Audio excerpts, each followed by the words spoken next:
Niye bu adam evde?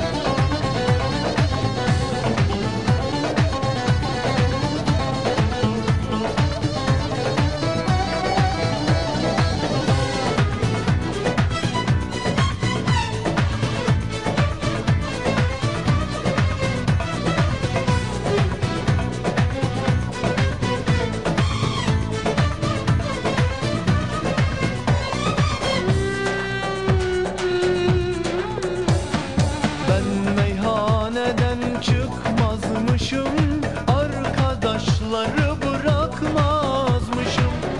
Attın ölümü arpadan olsun, söylermiş de takmazmışım. Ben meyhaneden çıkmazmışım, arkadaşları bırakmazmışım. Attın ölümü arpadan olsun, söylermiş de takmazmışım. Aman 3-5 şişe ne diyecek? Eve gideceğim yine söylenecek.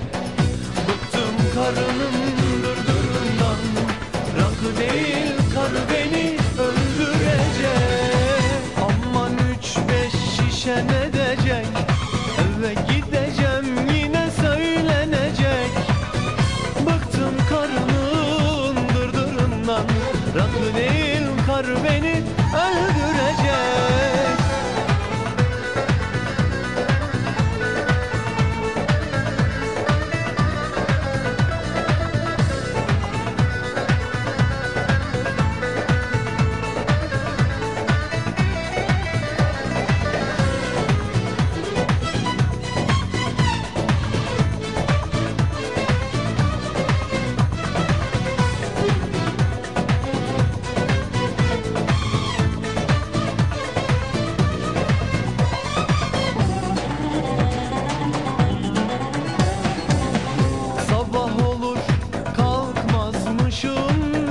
Hiç yüzüne bakmazmışım.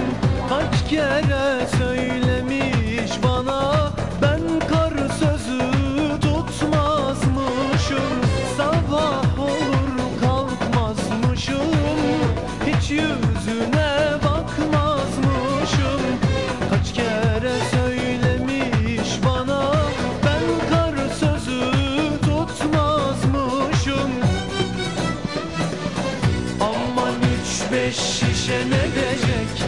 Eve gideceğim yine söylenecek.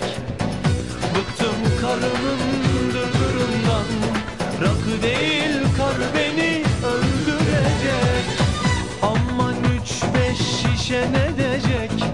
Eve gideceğim yine söylenecek.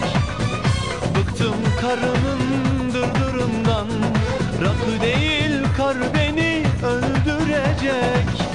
Aman 3-5 şişe ne diyecek? Eve gideceğim yine söylenecek. Bıktım karının dırdırından, rakı değil kar beni Öldürecek. Aman 3-5 şişe ne